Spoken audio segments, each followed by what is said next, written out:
தாவரங்கள் ஒளித்தொகுப்பு செயல்முறை மூலம் தமது உணவை தாமே தயாரிக்கின்றன. அப்படி தயாரித்தால் அதுக்கு நாங்கள் தட்போசனைன்னு சொல்லுவோம். ஒளித்தொகுப்புக்கு அவசியமான காரணி ஒன்றை இனங்காண மாணவர் குழு ஒன்று ஒழுங்கமைத்த பரிசோதனை அமைப்பை படம் காட்டுகிறது. சரி, படத்துல பாருங்க. இங்கால NOH கரைசல், சோடியம் ஐதராக்சைடு கரைசல் காட்டப்பட்டிருக்கு. இங்கால நீர் காட்டப்பட்டிருக்கு. இதே கேள்வி இது 2016ஆம் ஆண்டு மாடல் பேப்பர். ஆனா அதுக்கு பிறகு ஒரு பேப்பர்ல வந்திருக்கு. இதுல இங்கால பக்கம் நீர் கட்டுப்பாட்டு பரிசோதனை அமைப்பை வரைந்து காட்டுகன்னு வந்திருக்கு. அப்ப படம் வரைகிறது வரும். சயின்ஸ் பாடத்துல படம் வரைகிறது வரும். இந்த படத்துக்கு அழகு பார்த்து சித்திரம் பாடத்துல மாதிரி மார்க்ஸ் போடுற இல்ல, கட்டமைப்புகளை நீங்க சரியா வரைஞ்சிருக்கீங்களா என்று பார்த்து அதுக்கு மார்க்ஸ் புள்ளிகள் இடப்படும். கட்டமைப்புகள் சரியா இருக்கும். இப்ப போன முறை இப்ப கடைசி நடந்த எக்ஸாம்ல கூட மலமளப்பான தசை இலைய களம் ஒன்று, மலமளப்பான தசை இலையத்துல களம் ஒன்றை வரைய சொல்லி வந்திருக்கு. சரியா? அப்ப அதுல கட்டமைப்புகள் பகுதிகள் சரியாக இருக்கான்னு பார்த்து அதுக்கு புள்ளிகள் இடப்படும். சரி, இப்ப நாங்க இதுல பார்ப்போம். NaOH கரைசல் எங்களை நீர் காட்டப்பட்டிருக்கு. அப்ப அந்த பாஸ் பேப்பர்ல வந்த கேள்வியின்படி NaOH என்பது பரிசோதனை, NaOH உள்ள பக்கம் பரிசோதனை அமைப்பாகவும் நீர் உள்ள பக்கம் கட்டுப்பாட்டு பரிசோதனை அமைப்பாகவும் கருதப்படும். NaOH கரைசல் உள்ள பக்கம் பாஸ் பேப்பரின்படி பரிசோதனை அமைப்பாகவும் நீர் உள்ள பக்கம் கட்டுப்பாட்டு பரிசோதனை அமைப்பாகவும் கருதப்படும். சரி, இதை அடிப்படையாக கொண்டு நாங்கள் இப்ப கேள்விகளுக்கு போவோம். முதலாவது கேள்வி, மேற்படி அமைப்பு ஒளித்தொகுப்புக்கு அவசியமான எக்காரணி இனங்காண மேற்கொள்ளப்பட்டது. சொல்லுங்க பார்ப்போம். எக்காரணி இனங்காண மேற்கொள்ளப்பட்டது. Carbon di oxide. ஆம், வெரி குட். கார்பனீர் ஆக்சைடை இனங்காண பயன்படுத்தப்பட்டது. சரி, இரண்டாவது கேள்விக்கு போவோம். எக்கருமத்துக்காக, அதாவது எச்ச ஏற்பாட்டிற்காக நீர்க்கரைசல் பயன்படுத்தப்பட்டது. இங்க நீர்க்கரைசல் என்றால் நீங்க தேவன் எழுதி கொள்ளிலும் சோடியம் ஐதராக்சைடு நீர்க்கரைசல். சரியா? ஒரு பக்கமாக நீர் காணப்படுது, அடுத்த பக்கம் NaOH கரைசல் காணப்படுது.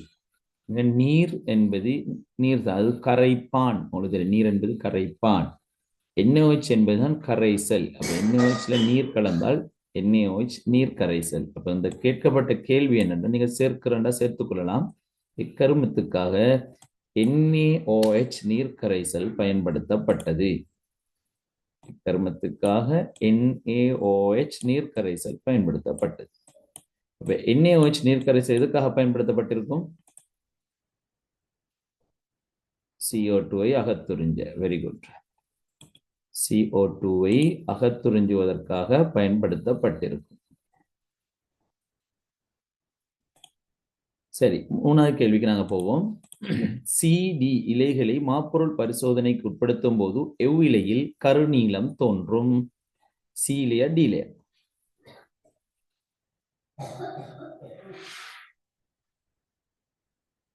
சொல்லுங்க பார்ப்போம்.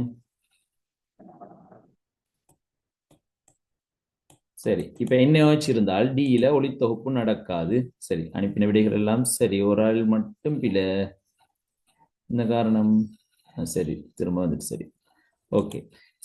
D-யில் NaOH கரைசல் இருப்பதனால் அங்க CO2 காணப்படாது. ஆகவே C-யில் ஒளித்தொகுப்புக்கு தேவையான எல்லா காரணிகளும் இருக்கும். ஆகவே C-ல ஒளித்தொகுப்பு நடக்கும். ஒளித்தொகுப்பு நடைபெற்ற இலையில தான் மாப்பொருள் பரிசோதனைக்கு கருநீலம் தோன்றும். ஏனெனில் ஒளித்தொகுப்பு நடைபெற்ற இலையில தான் மாப்பொருள் உருவாகும். மாப்பொருளுக்கு அயடின் கரைசல், கபில நிறமான அயடின் கரைசல் இட்டால் அது கருநீலம் அல்லது ஊதாவாக மாறும். ஆகவே இந்த கேள்விக்கான விடை சி, இலை சியில். ஒளித்தொகுப்பு தாக்கத்திற்கான ஈடு செய்த இரசாயன சமன்பாடு. அப்ப இரசாயன சமன்பாடு நீங்க கட்டாயமாக பாடமாக்கி வச்சுக்கொள்ளணும். அது ஏன்னு சொன்னால் எக்ஸாமுக்கு வரும்போது கட்டாயம் எழுதணும். அப்ப இரசாயன சமன்பாடு அதோட சொற்சமன்பாடு இரண்டு முக்கியம். இரசாயன சமன்பாடு எழுதியிருப்பேன்னு நினைக்கிறேன். C6H12O6, அதாவது கார்பனீர் குளுக்கோஸ் உருவாகிற அந்த தாக்கம். அதாவது என்னென்ன தேவை? வளிமண்டலத்திலிருந்து பெற்றுக்கொள்ளப்பட்ட கார்பனீர் ஆக்சைடு வாயு தேவைப்படும். வளிமண்டலத்தில் பெற்றுக்கொள்ளப்பட்ட கார்பனீர் ஆக்சைடு வாயு தேவைப்படும். அதோட வேர் மூலமாக பெறப்பட்ட நீர் தேவைப்படும். 6H2O. 6CO2 6H2O அம்புக்குறியிலிருந்து திசை கட்டாயம். ஏன்னு சொன்னால் திசை மாறினால் என்ன தாக்கமாகும்? மேலும் அதான் திசை, இந்த திசை எதிர் திசையில போடப்பட்டால் அது என்ன தாக்கமாகும்? அது சுவாசம். சுவாசத்துக்கான தாக்கமாக மாறிடும்.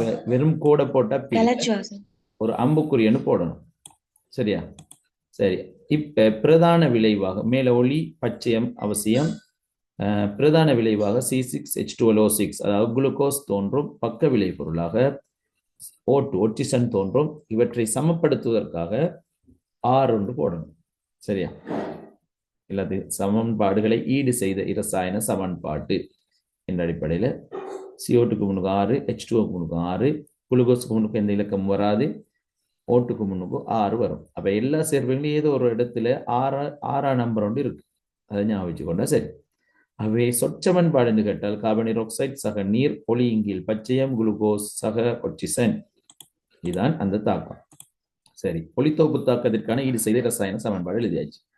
இப்ப அடுத்தது மிகவும் இலகுவானது. இந்த பூட படமும் இதுவரைக்கும் வரையில. இப்படி ஒரு பூ ஒன்று வந்து அதில் பகுதிகளை பெயரிடுங்கள். எக்ஸாமுக்கு வரையில. ஆகவே இதுக்கு பிறகு எக்ஸாம் செய்ய போறார்கள். நீங்க இதையும் இதற்கும் தயாராக இருங்க. அங்கிகளின் தொடர்ச்சிக்கு இனப்பெருக்கம் மிக முக்கியமானது. தாவரங்களின் இலிங்கமுறை இனப்பெருக்கத்திற்கான அமைப்பு பூவாகும். இது பாயிண்ட்ஸ், இந்த பாயிண்ட்ஸ் எக்ஸாமுக்கு வந்துருக்கு. அதாவது தாவரங்களின் இலிங்கமுறை இனப்பெருக்கத்துக்கான அமைப்பு எது?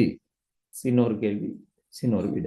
தாவரங்களின் இலிங்கமுறை இனப்பெருக்கத்துக்கான அமைப்பு எதுன்னு கேட்டால் பூவாகும். சரியா? சரி.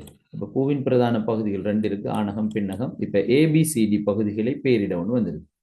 ABCD பகுதிகள். அப்ப என்ன? ஏ மகரந்த மணி. Very good. ஏ மகரந்த மணி எழுதணும். பி என்ன?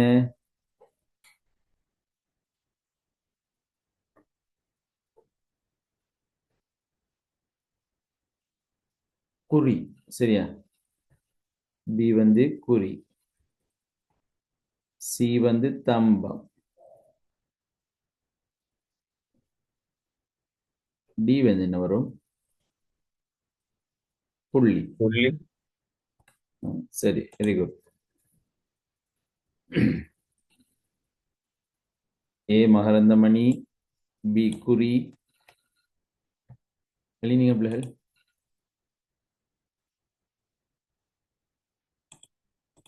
ஒரு வித்தியாசமான பகுதிகளை கேட்டிருக்கு. ஏ மகரந்த மணி. சரியா? மகரந்த மணி. பி குறி. சி தம்பம். டி புள்ளி. சரி, இதுல ABC இருக்கு. இ என்ன? சூழ்வித்து. எஃப் என்ன? சூழகம். சரிதானே? எல்லா பகுதிகளையும் குறிச்சுக்கணும்.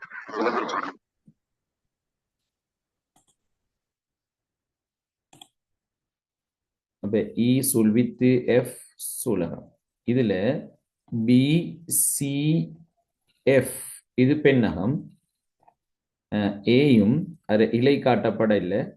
ஏ மகரந்த கூடு அல்லது கேசரம்னு சொல்லுவோம். அதுவும் இலையும் வந்தால் ஆணகம். சரி, இதுல அள்ளியும் காட்டப்பட இல்லை, பூக்காம்பு காட்டப்பட இல்லை. சரியா? அவை பூக்களின் பகுதிகளை நீங்க சரியா விளங்கி கொள்ளுங்க. பூக்களின் பகுதிகள் இலிங்கமுறை இனப்பெருக்கத்தை நாங்க படிச்சிருக்கோம்.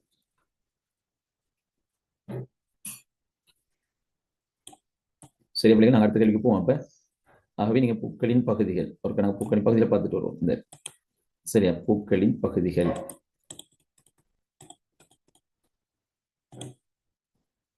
குறி தம்பம் சூலகம். அதுக்குள்ள சூழ்வித்தகம் இருக்கும். உங்கள் மகரந்த கூடு இலை ஆணகம். தள்ளி புள்ளி பூக்காம்பு ஏந்தி. அப்ப இதுல பூக்காம்பு ஏந்தி அள்ளி 3 பகுதிகளும் படத்துல காட்டப்பட இல்லை. சரி,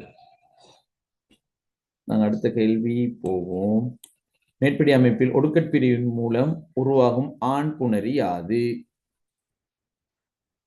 பூக்களின் ஆண் புணரி. என்ன சொல்லுங்க பார்ப்போம். மகரந்தமணி. Very good. மகரந்தமணி. மகரந்தமணி. சரி, அப்ப பெண்புணர் என்று கேட்டால் சூல் அல்லது முட்டை என்று சொல்லலாம். சரியா? மேற்படி பூவானது எந்த இலிங்கத்திற்குரியது?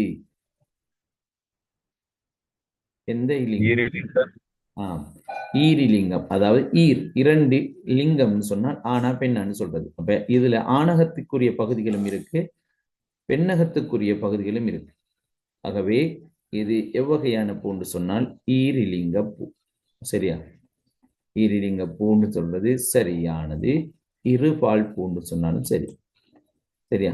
இருபால் அல்லது ஈரிலிங்கம். ஆணகம் பெண்ணகம் இரண்டு பகுதிகளையும் கொண்டால் ஈரிலிங்க பூ. சரி, அடுத்த கேள்வி. பின்வரும் தாவரங்களில் இயற்கையான பதியமுறை இனப்பெருக்கமானது எப்பகுதியினூடாக நடைபெறும்? பெகோனியா.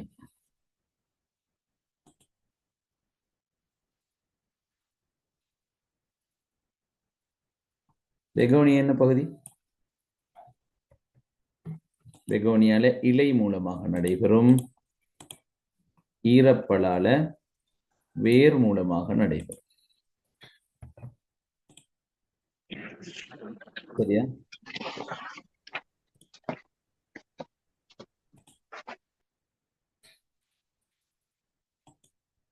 பெகோனியா இலை, இறப்பல, வேர். இது நேரடியாக நாங்கள் தியரியில பார்த்து தியரியின் அடிப்படையில் எழுதுற விஷயம். சரி, சந்தேகம் இருந்தா கேளுங்க. அடுத்த கேள்விக்கு போவோம். அப்ப இலை மூலம் பார்த்துக்கோமே. இலை மூலமாக இருக்கு சதைக்கரைஞான், பெகோனியா, நீலோட்பலம் என்பன இலை மூலமாக இனப்பெருக்கம் செய்யும் தாவரங்கள். சதைக்கரைஞான், பெகோனியா, நீலோட்பலம். வேர் மூலமாக இனப்பெருக்கும் தாவரங்களுக்கு உதாரணமாக கறிவேப்பிலை, ஈரப்பலா, வில்வம், கொய்யா. கறிவேப்பிலை, ஈரப்பலா, வில்வம், கொய்யா இந்த தாவரங்களை குறிப்பிடலாம். சரி, அடுத்த கேள்வி.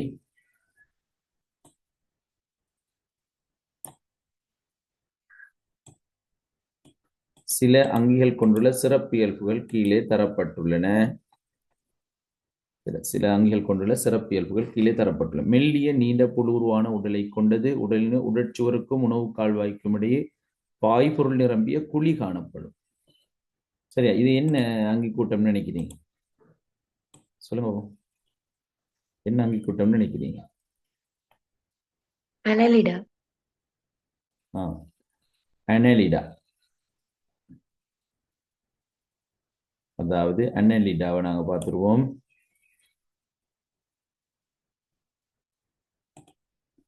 உடலினுள்ளே உடற்சுவருக்கும் உணவு கால்வாய்க்கும் இடையே பாய்பொருள் நிரம்பிய குழி காணப்படும். இது உடற்குழி என அழைக்கப்படும். இதன் மூலம் அசைவு நடைபெறும் போது உணவு கால்வாய்க்கு பாதிப்பு ஏற்படாதவாறு பாதுகாக்கப்படும். அப்ப இதை அடிப்படையாக கொண்டு அனலிடால உள்ள உணவு கால்வாய், அதாவது உடற்குழியின் நன்மை பயன்பாடு என்ன அப்படின்னு கேட்டால், உடலில் அசைவு நடைபெறும் போது உணவு கால்வாய்க்கு பாதிப்பு ஏற்படாதவாறு பாதுகாத்தல். முதலாவது உள்ளது அனலிடம். மெல்லிய நீண்ட புழுவான உடல் அமைப்பை கொண்டது. உடலினுள்ளே உடற்சுவருக்கும் உணவு கால்வாய்க்கும் இடையே பாய்பொருள் நிரம்பிய குழி காணப்படும். ஆகவே ஏ அனலிடா. சரி, நாங்க பி என்னன்னு பார்ப்போம். பி சொல்லப்பட்டிருக்கு. உரோமங்களால் மூடப்பட்ட உடலை கொண்டது. 4 கால்களை கொண்ட விலங்கு. குட்டியின்றி பாலூட்டும். அது மிகவும் இலகுவானது. எது? மமேலியா. மமேலியா, முளையூட்டி. மமேலியா, முளையூட்டி. சரி, மூன்றாவது இருக்கு. மென்மையான உடல் அமைப்புடையவை. தலை, உடலகத்திணிவு, தசை செறிந்த பாதம் உடையவை. கல்சியம் கார்பனேட்டாலான அகப்புற வன்கூடு உடையவை. அதுவும் இலகுவானது. தசை மொலஸ்கா. அப்ப மூணாவது குறிச்சு கொள்ளுங்க. மொலஸ்கா. சரியா? மொலஸ்கால பார்க்கலாம். தசை செறிந்த பாதம். தசை செறிந்த பாதம். சரி, ஒரு சோடி அவயவம் இறக்கையாக திரிபடைந்திருக்கு. ஓர் சீர்திருநிலைக்குரியவை முட்டையிட்டு இனம் பெருகும். என்ன? aves, Aves. சரியா? aves, ஆவேஸ் பறவைகள். அதுவும் சரி. இப்ப உடல் துண்டங்களாக பிரிக்கப்பட்டிருக்கும். தலை, நெஞ்சு, வயிறு என பிரிக்கப்பட்டிருக்கும். கயிற்றினாலான புறவன்கூட்டை கொண்டது. என்ன? arthropoda, Arthropoda. கயிற்றினாலான புறவன்கூடு. தலை, நெஞ்சு, வயிறு 3 பகுதிகளாக பிரிக்கப்பட்டிருக்கும். முட்டுக்கால்களை கொண்டிருக்கும். அதனால் முட்டுக்காலிகள் என அழைக்கப்படும். இந்த தலை, நெஞ்சு, வயிறு இந்த பெரிய உடற்பிரிவுகளுக்கு தான் நாங்க சொல்றது தக்மாக்கள், பெரிய உடற்பிரிவுகள். கயிற்றினாலான புறவன்கூட்டை கொண்டிருக்கும். சரி, கயிற்றின் காணப்படும் இன்னொரு அங்கி கூட்டம் சொல்லுங்க பாப்போம்.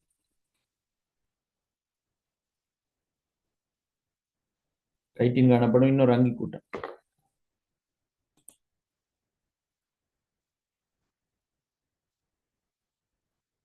ஃபங்கஸ். ஃபங்கஸ்களின் களச்சுவரில் காணப்படும். ஃபங்கஸ்களின் களச்சுவரில் கைட்டின் காணப்படும். தாவரங்களின் களச்சுவரில் என்ன காணப்படும்? cellulose, cellulose, தாவரங்களின் களச்சுவரில் செலுலோஸ் காணப்படும். செலுலோஸ், பெக்டின், ஹெமிசெலுலோஸ், அரை செலுலோஸ் என்பன காணப்படும். பிரதானமாக செலுலோஸ் காணப்படும். சமிபாட்டு தொகுதியில் அப்ப எப்படி போன இன்னொரு ரூட்டுக்கு அப்படி போன சமிபாட்டு தொகுதியில் சமிபாடடையாத பல்சக்கரைட்,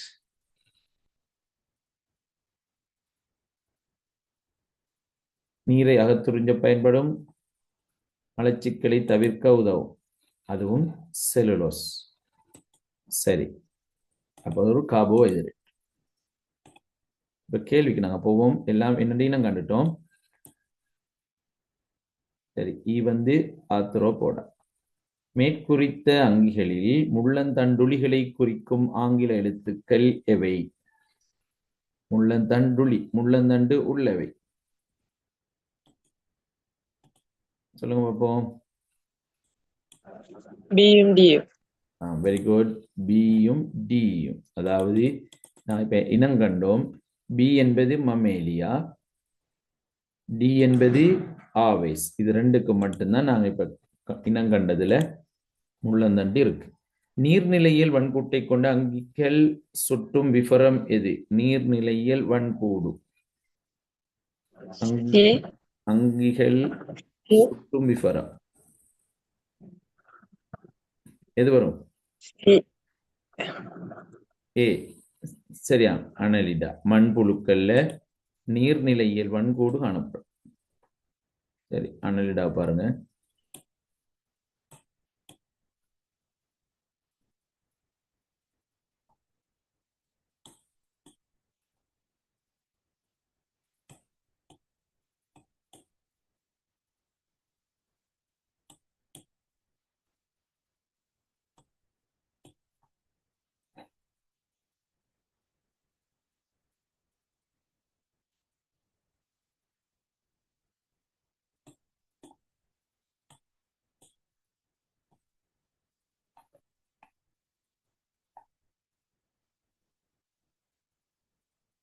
சரி, இந்த பாய்பொருள் நிரம்பிய குழி.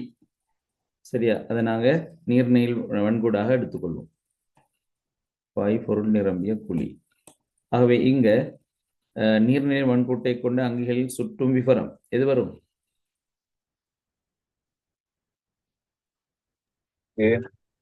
ஏ, அனலிடா. சரி, அடுத்தது மேலுள்ளவற்றில் மூட்டுக்காலி எது?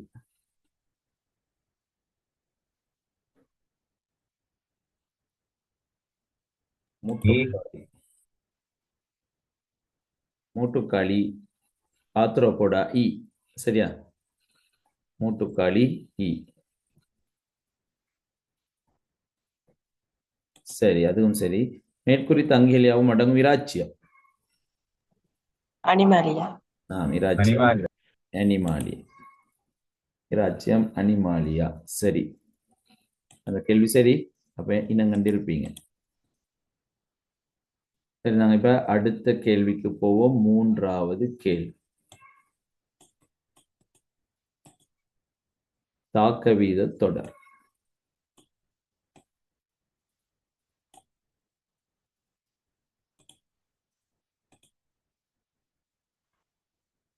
சரி, ஆன்சர் அனுப்புங்களே. லேசான விடை தானே. ஆன்சர் அனுப்புங்க.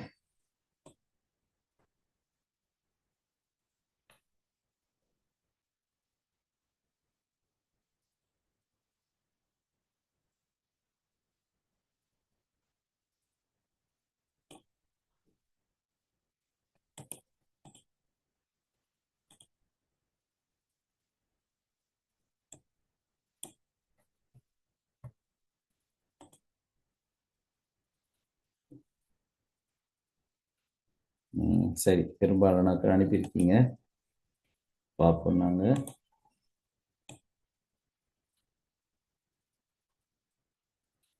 தாக்க வீத தொடர்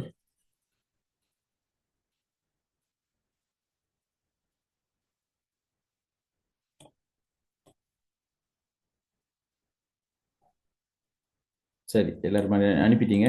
நாங்க போய் செக் பண்ண விடைகள். சரி, தாக்க வீத தொடர் உங்களுக்கு தெரியும், புக்ல உள்ளது.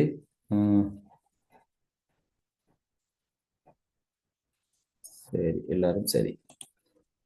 அப்ப இந்த கேள்வியை பார்த்தீங்கன்னா, ஏபிசியில் எனக்குரிய மூலகங்களை பேரிடுக. சோடியம், பொட்டாசியம், கல்சியம், ஏ. அடுத்து ஏ வருது. கல்சியத்துக்கு அடுத்தது மெக்னீசியம்.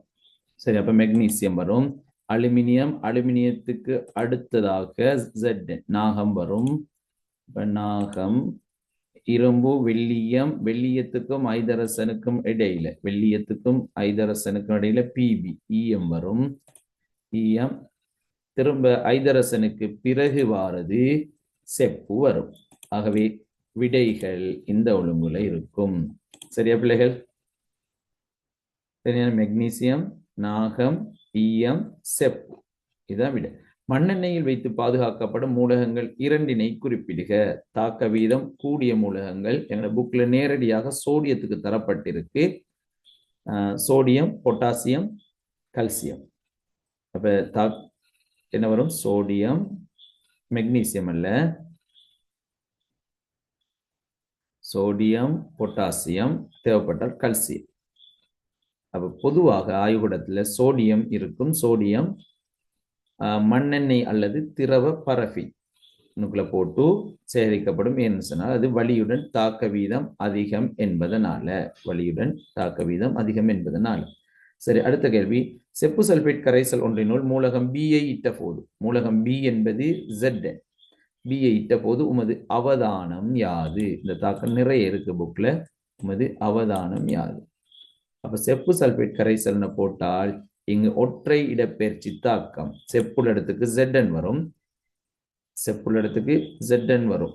ஆகவே Zn வந்தால் அங்க செப்பு என்ன செய்யும்? வீழ்படிவாகும். அப்ப செப்பு சல்பேட் கரைசலின் நீல நிறம் படிப்படியாக குறைவடையும். சரியா? அதே நேரம் கரைசலில் செப்பு உருவாகுவதனால கரைசலின் நீல நிறத்திலிருந்து வெளிர் நீல நிறமாக மாறும். சரி, அடுத்து Zn படிப்படியாக கரையும். சரியா? Zn படிப்படியாக கரையும். செப்பு வீழ்படிவு தோன்றும். செப்பு வீழ்படிவாகும். அது என்ன கலர்? செங்கபில நிற வீழ்படிவு தோன்றும். சரி, அப்ப இந்த ஒற்றையிட பயிற்சி தாக்கத்துல நாங்க படிச்சிருக்கோம். ஒற்றையிட பயிற்சி தாக்கத்துல எழுதினால் சரி. சரியா பிள்ளை? இதுதான் அந்த தாக்கம். அப்ப இந்த தாக்கத்துல இந்த செப்பு படியும் போது செங்கபில நிறமான வீழ்படிவு தோன்றும். Zn உலோகமாக இருந்தது கரையும். செப்பு சல்பேட்டு கரைசலின் நீல நிறம் படிப்படியாக குறையும். ஆகவே 3 அவதானங்கள். முதலாவது, கரைசலின் நீல நிறம் படிப்படியாக குறையும், நாகத்தகடு கரையும். அடுத்தது, செங்கபில நிற வீழ்படிவு ஒன்று தோன்றும். செங்கபில நிற வீழ்படிவு என்பது அங்கு செப்பு. சரிதானே? சரி, அந்த கேள்வி சரி. தாக்கத்திற்கான சமப்படுத்திய தாக்க சமன்பாட்டை தருக. இதுதான் இந்த சமன்பாடு. தாக்க சமன்பாட்டை தருக. சரிதானே பிள்ளைகள்? அப்ப இது ஒரு ஒற்றை இடப்பெயர்ச்சி தாக்கம். சரி, அடுத்தது ஒரு முக்கியமான கேள்வி, மின் ரசாயன பாடத்துல வரக்கூடியது. அந்த கேள்விக்கு வாங்க. மின் இரசாயன பாடத்துல வரக்கூடிய கேள்வி. NaCl பினோப்தலின் பொட்டாசியம் பெரிசயனேட் சேர்த்து கரைசலை சூடாக்கி அதற்கு ஏகார்ஜெல் சேர்த்து கரைத்து கீழே காட்டப்பட்ட ஒழுங்கமைப்பு தயார்படுத்தப்பட்டு 1 மணித்தியாலத்தின் பின்னர் அவதானங்கள் மேற்கொள்ளப்பட்டது. இங்கு சோடியம் குளோரைட் சேர்க்கப்படுவது எதற்குன்னு சொல்லுங்க. சோடியம் குளோரைட் ஏன் சேர்க்கப்படுது?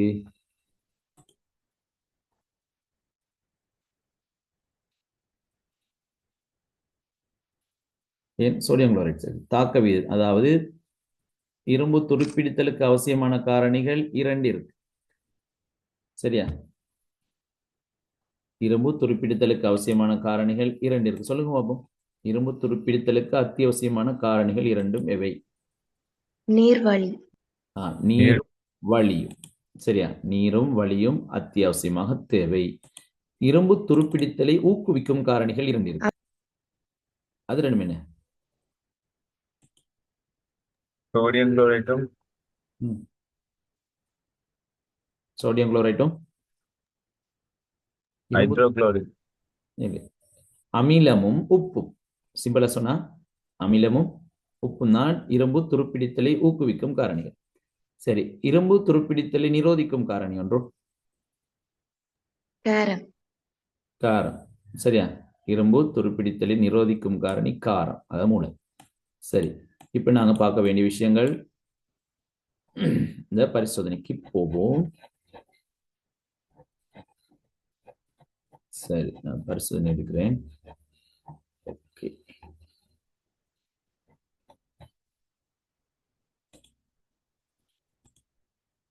இங்கு இரும்பாணி அரிப்புக்குள்ளாகும் தொகுதி எது? சொல்லுங்க பாப்போம். இங்கேயும் தாக்க வீதத் தொடர் எங்களுக்கு தேவைப்படுது. தாக்க வீதத் தொடரில் இரும்பை விட தாக்குதிறன் குறைந்த மூலகங்கள், அதாவது தாக்க வீதத் தொடரில் இரும்பை விட கீழே உள்ள மூலகங்கள் இரும்புடன் தொடுகையில் இருந்தால் இரும்பு துருப்பிடிக்கும். தாக்க வீதத் தொடரில் இரும்பை விட தாக்குதிறன் கூடிய மூலகங்கள் இரும்புடன் தொடுகையில இருந்தால் இரும்பு பாதுகாக்கப்படும். அதுக்கு நாங்க கதோட்டு பாதுகாப்பு முறைன்னு சொல்றோம். அப்ப நீங்க இந்த தாக்க வீதத் தொடர் எடுத்தால் இந்த இருக்கு Fe. இந்த Feக்கு மேலே உள்ள மூலகங்கள், Feக்கு மேலே உள்ள மூலகங்கள் இரும்புடன் தொடுகையில் இருந்தால் இரும்பு பாதுகாக்கப்படும். இந்த மேலே potassium, sodium, calcium, magnesium, aluminium, நாகம். சரியா? பொதுவாக மெக்னீசியமும் நாகமும் பயன்படுத்தப்படுது. அப்ப இரும்புக்கு மேலே உள்ள உலோகங்கள் இரும்புடன் தொடுகையில் இருந்தால் இரும்பு பாதுகாக்கப்படும். அதே போல இரும்புக்கு கீழே உள்ள உலோகங்கள் ஏதாவது இரும்புடன் தொடுகையில் இருந்தால் இரும்பு துருப்பிடிக்கும். இது ஞாபகம் சரி. சரியா? அப்ப பொதுவாக எது மேலே இருக்கோ அதுதான் தாக்கம் அடையும். அப்ப கீழே உள்ளது பாதுகாக்கப்படும். சரியா? தாக்க வீதம் கூடிய தன்னை தாக்கம் அடையணும். அவை இரும்பை விட மேலே உள்ளது இருந்தால் இரும்பு பாதுகாக்கப்படும், இரும்பை விட கீழே உள்ளது இருந்தால் இரும்பு துருப்பிடிக்கும். அப்ப அதை அடிப்படையாக கொண்டு பார்த்தால் மெக்னீசியம் இரும்பை விட மேலே இருக்கு, அவை இரும்பு பாதுகாக்கப்படும்.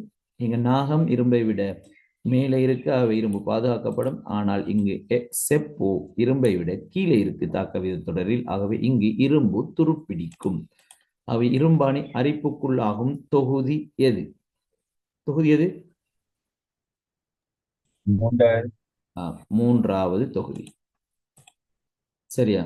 மூன்றாவது தொகுதி. Very good. 2வது, அத்தொகுதியில் உமது அவதானம் யாது?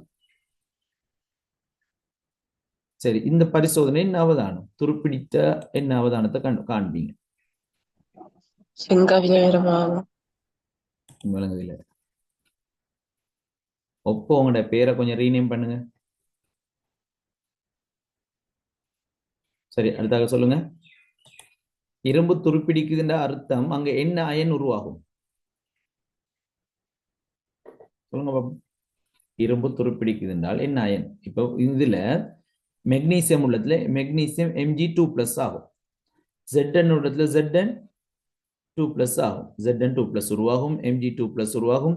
எங்க இரும்பு தான் தாக்கம் அடையுது தொகுதி 3ல. அவை இரும்பு எதா மாறும்? இரும்பு என்ன அயனாக மாறும்? இரும்பு Fe2+ ஆக மாறும். இரும்பும் பாருங்க, இந்த மெக்னீசியம் Mg2+ 2 இலத்திரன், இதாவது ஒட்சியேற்றம் அடையும். Zn Zn2 பிளஸ் ரெண்டு இலத்திரனா மாறும். அப்ப மூணாவதுல Fe இருக்கு. Fe எதா மாறும்? Fe2 பிளஸ் ஆக மாறும். 2 பிளஸ் சமப்படுத்துறதுக்கு ரெண்டு இலத்திரன். அப்ப இரண்டு இலத்திரன்களை விடுவிப்பதனால் அது ஒட்சியேற்றல் தாக்கம் நிகழும். Fe2 பிளஸ் வந்தால் இந்த பரிசோதனையில ஒரு காட்டி ஒன்று போடப்பட்டிருக்கு. என்ன அவதானத்தை தரும்? Inoccurring reaction. இங்க பாருங்க, Fe2 பிளஸ் அயன் பொட்டாசியம் ஃபெரிசயனைட்டுடன் என்ன கலரை தரும்? நீலம். அப்ப Fe ஐ சுற்றி என்ன நிறம் உருவாகும்? நீல நிறம். ஆகவே பொருத்தமான மிகச் சரியான விடை இரும்பாணியை சுற்றி நீல நிறம் உருவாகும். காரணம் என்னன்னு கேட்டால் Fe2 பிளஸ் அயன் பொட்டாசியம் பெரிசயனைட்டுடன் நீல நிறத்தை தரும். அவை இந்த கேள்விக்கான விடை இரும்பாணியை சூழ நீல நிறம் தோன்றும். மேல கரைசல்ல போட்டிருக்கு இந்த பொட்டாசியம் பெரிசயனைட் போடப்பட்டிருக்கு. சரி, தொகுதியில் உமது அவதானம் யாது? சரி, மூணாவது மேற்படி தொகுதிகளில் அர்ப்பண உலோகங்கள் என்றால் இரும்பு துருப்பிடிக்காமல் தங்களை அர்ப்பணிச்சு அவைகள் தாக்கமடைகிறது. என்னென்ன உலோகங்கள்? Very good. மெக்னீசியமும் நாகமும். மெக்னீசியம் நாகம் என்பன அர்ப்பண உலோகங்களாக தொழிற்படும். அதாவது இரும்பு துருப்பிடிக்காமல் பாதுகாப்பது, இரும்பை பாதுகாக்கிறது தான் அர்ப்பண உலோகங்கள் அல்லது தியாக உலோகங்கள். அதுக்கு அந்த முறைக்கு பேர் அர்ப்பண உலோக தியாக உலோக பாதுகாப்பு முறை. சரியா? நீங்க அங்க பார்த்திருப்பீங்க. இதன் மூலம் சரி, நீங்க பயன்பாட்டில் மேல பார்த்திருப்பீங்க. நான் அப்புறம் பார்ப்போம். சரி, அடுத்த கேள்விக்கு நாங்க போவோம். இந்த அட்டவணை உங்களுக்கு தெரிஞ்சால் இந்த பரிசோதனை இலகுவாக விளங்கும். இந்த அட்டவணை உங்களுக்கு நிரப்ப தெரியுமாக இருந்தால் பினோப்தலீன் என்ன அயனுடன் என்ன நிறத்தை தரும்? OH மைனஸ் OH மைனஸ் ஓட இளஞ்சிவப்பு நிறம். இளஞ்சிவப்பு. OH மைனஸ் உடன் இளஞ்சிவப்பு. அதாவது நாங்க பினோப்தலீன் படிச்சிருக்கோம். மூலக்கரைசலுக்கு இளஞ்சிவப்பு அல்லது ரோஸ், அமிலத்துக்கு எந்த நிறமாற்றத்தையும் தராது. சரியா? ஆகவே இந்த இடத்துக்கு பினோப்தலீன் உள்ள இடத்துக்கு என்ன அயன்? நீங்க இதுலயும் பார்க்கலாம், புக்லயும் அது தரப்பட்டிருக்கு. இந்த இருக்கு பினோப்தலீன் OH மைனஸ் அயன் காணப்படும் போது இளஞ்சிவப்பு நிறமாகும். சரியா? அப்படின்றால் அந்த இடத்துல நீர் உருவாகுது. இந்த OH மைனஸ் H2O O2 உடன் தாக்கமுற்று OH மைனஸ் உருவாகுது. இந்த தாக்கம் தான் அது. சரியா? இரும்பாணியில் நடைபெற்றிருப்பது கதோட்டு தாக்கம். கதோட்டு தாக்கம்னா இலத்திரன்களை பெற்றுக்கொள்ற தாக்கம் இருக்கு. இலத்திரன்களை பெற்றுக்கொள்ற தாக்கம். கதோட்டு தாக்கத்துக்கு தான் இளம் சிவப்பு நிறம் உருவாகும். அவை இந்த இடத்துல OH மைனஸ். சரியா? இந்த இடத்துக்கு OH மைனஸ் வரும். நிறம் இளஞ்சிவப்பு நிறம். சரி, இந்த இடத்துல காட்டி என்னது? நாங்க ஏற்கனவே பார்த்துட்டோம். பொட்டாசியம் பெரிசயனைட். பொட்டாசியம் பெரிசயனைட் போட்டால் ஞாபகம் வச்சுக்கொள்ளுங்க. இது இந்த எக்ஸாமுக்கு வரையில இந்த மாதிரி ஒரு அட்டவணை, இந்த தகவல். அப்ப பொட்டாசியம் பெரிசயனைட் அயன் Fe2 பிளஸ் அயனுக்கு என்ன கலரை தரும்? நீலம். நீல நிறம். நீல நிறத்தை தரும். ஞாபகம் வச்சுக்கொள்ளுங்க. அப்ப இங்க நீல நிறம். சரியா? இதுக்கு பொட்டாசியம் பெரிசயனைட். சரி, பொட்டாசியம் பெரிசயனைட் இங்க இளம் சிவப்பு, இங்க நீலம்.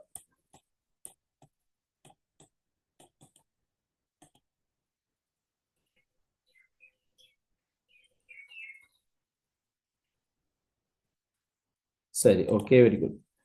இப்ப நாங்க அடுத்த கேள்விக்கு போவோம்.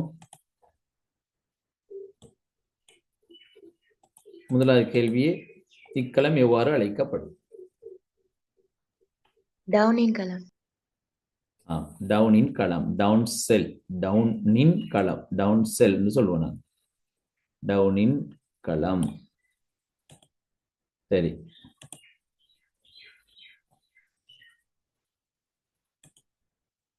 சரி. இந்த களம் எதுக்கு பயன்படுத்தப்படுது? ஏன் பயன்படுத்தப்படுது? சோடியம் கைத்தொழில் ரீதி எதை பிரித்தெடுக்க பயன்படுது? சோடியம் சோடியம் சோடியத்தை பிரித்தெடுக்க அதுல பக்க விளை பொருளாக வேற என்ன கிடைக்கும்? குளோரின் குளோரின் கிடைக்கும்.